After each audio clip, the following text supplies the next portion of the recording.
Walking Bear this morning, I was in a very peaceful place and receiving so much revelation, and not anything necessarily new, but the connection of all the pieces of a puzzle, and I just thought I'd share some of it. Easter is my favorite sacred holiday of the year. It is a day that so many powerful things have happened in my life, so today is probably the most sacred and special day of the year to me. And Jesus is a powerful teacher and brother and friend. And in my life, in this life, as a new creature, all that I have learned has been because of everything that Jesus has taught me in a previous life, in my life as Tammy, as I was born that with the name Tammy. And I went to private Christian school, and I was the kid who was at church 6 or 7 days of the week, depending on whether there was some sort of program or youth activity on Saturday. I was the one who didn't question, who simply followed. I was in every meaning of the word a follower of Christ, a follower of Jesus. And he was my hero because I felt like there was no better hero. And I remember in writing Free the Slaves, I think I tried to make that very clear, that there was really no one that I idolized or hero worshipped as I did Jesus, because his story and his words touched me so deeply.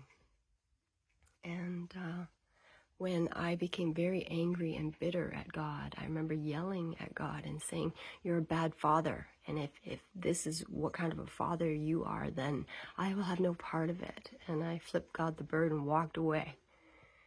But even though I walked away from God, Jesus was always with me, because I never, in fact, part of the reason why I was angry was because everything I thought God did to Jesus. But in that time apart, when I explored all sorts of alternative religions and spiritual understanding, Jesus was there with me, and everything, he was my sounding board. So I would explore the occult, which really means the unseen. So all the different things that are sort of outside of my religious upbringing. And I would bounce it off of what Jesus taught me and say, does this make sense? Does it ring true? Is there some seed of something worthy of me to learn in here? And in exploring all of that, I came to gather a lot more pieces of a puzzle that requires that kind of exploration. If you only explore what you know, then you really haven't explored much of anything. You're still, you're not a pioneer. You're not going into new worlds, sort of like Star Trek, go boldly, in this whole universe of exploration, going out there and tasting it all, and then finding out where it fits on the palate, where it fits in your mind and your heart, and how it fits well. And what doesn't fit, not necessarily denying or rejecting, but setting it aside, because there may be pieces that will connect that later if you're willing to wait for that. But I was angry at God. I was angry at what he did to Jesus, and that Jesus, everything that he went through. I was sort of standing beside him and yelling at God for Jesus, because I'm a defender of people by nature. I've always been that way. That's part of me. And so, I have this profound love of my brother Jesus. And it really was very carefully, very specifically learning what I learned that I came to understand Jesus even more. And it was because of Jesus that I came back to God. So I realized in all of that I had gone through in my childhood, and all that sort of is written in parable and metaphor and symbol in Free the Slaves, which I couldn't because, well, as I said in the book, the people who were a part of that hard lessons were still alive. But my bonus dad has died now. And I feel okay with sharing that, he was a hard teacher, and the things that he did to me mentally, emotionally, physically, and sexually, they traumatized and broke my ego, my Tammy self, and that part of myself that I considered weak because she was willing and able and present to be broken, and I could not face that brokenness. I buried her so deep. I buried her behind a wall under an ocean of water, and I just wanted to forget about her because that kind of weakness I just would not tolerate in myself. And I created this new persona, and at that time in grade 8, I took on the name Tame. And Tame was strong and courageous, feared nothing, willing to do anything. She was very dominant and definitely controlling. There was an aspect of, if I can control things, they can't hurt me anymore. You know, fear-based. Anyways, but my bonus dad, who was a cop, he was born to a teenage mother who was raped and raised by his grandparents. He was physically, emotionally, mentally, and sexually abused, and became a cop in order to stop that from happening to others. But without fully understanding all the pieces of the puzzle in his good heart, he became much of what he feared and much of what he judged in his upbringing. And therein lies the crux of this life, is that when we judge our parents, we become more like them. Their lessons become our lessons. We take on the same pain and suffering and hard choices. And I know I had a lot of bitterness and anger towards my parents. I remember in a meditation, we went into our childhood and then went beyond into our own parents' childhood, into our father and our mother, and to them as little people at the same age we were when we were being broken, and watching them be mentally, emotionally, physically, and sexually abused by their parents and aunts and uncles and teachers and whoever was supposed to be responsible for their care and for their upbringing. And I remember watching my mom and my dad as little people, 3, 4, 5 years old, being beaten and yelled at and called names and shamed and terrified. And I had so much empathy for them because I know what they went through. And I remember going to them as little children and scooping them up in my arms and saying, I will never let anybody hurt you again. And it changed my relationship with my mom and my dad. But then, as I went on in this spiritual journey, as I returned to God, and as Jesus was by my side teaching and guiding me, I started having these visions and revelations. And one of them was of watching my mom as a young person, and sometimes my dad, although not so much because he was not a big player in my life. He was a part player. He didn't really come into effect until I became Dawn. But watching her before I was conceived, watching her life, her choices, watching her family, watching the way she interacted, watching her, always watching. I was with her always, and I knew she was going to be the one who would be my mom. And I was not planned. I was told all my life growing up that I was an accident. She forgot her birth control pills when she went to Florida with my dad on vacation with her family, and I was conceived in the back seat of a black Cadillac.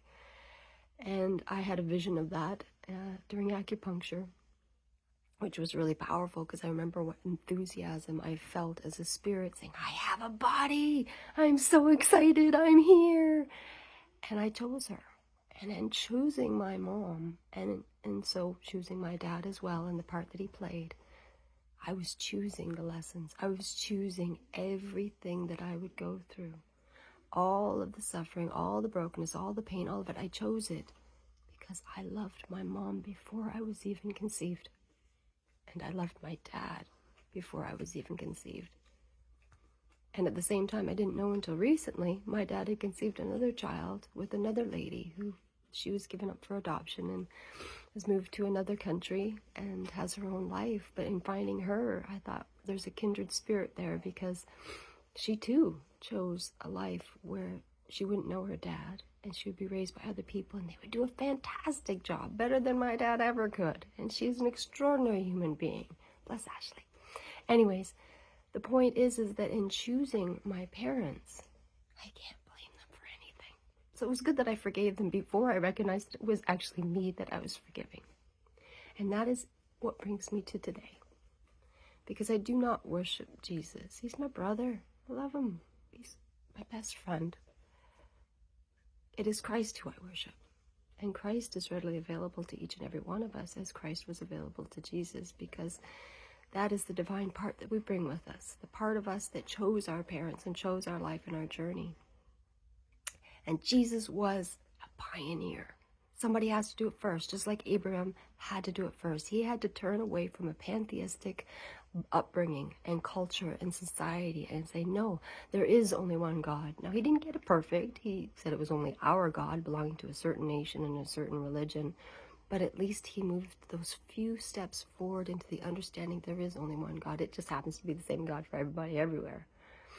And it doesn't matter what name or face or attitudes or whatever you put on, there is just the one. And so that was a huge step forward. And then to end human sacrifice. And he had to surrender to it in order to get the strength and the divine help to move through it, so that they stopped killing people in order to appease an angry God. That was a huge shift in human evolution. He was a pioneer. And in the time when I became Dawn, immediately there was just so much writing every day, like books. Literally, I wrote 3 books. And when I was told to translate Revelation, one of the amazing things was the word Jew to God does not mean the same thing it does to us here on earth. We attribute it to a certain religion and a certain people, a certain culture. But to God, the word Jew means pioneer. The people who go first, who cut trail that other people are then able to traverse and to do it a little bit simpler and easier. The Viola Desmonds and the Rosa Parks, the Martin Luther and his declaration on the church wall, and the man that you see in those videos who's standing in front of the tank.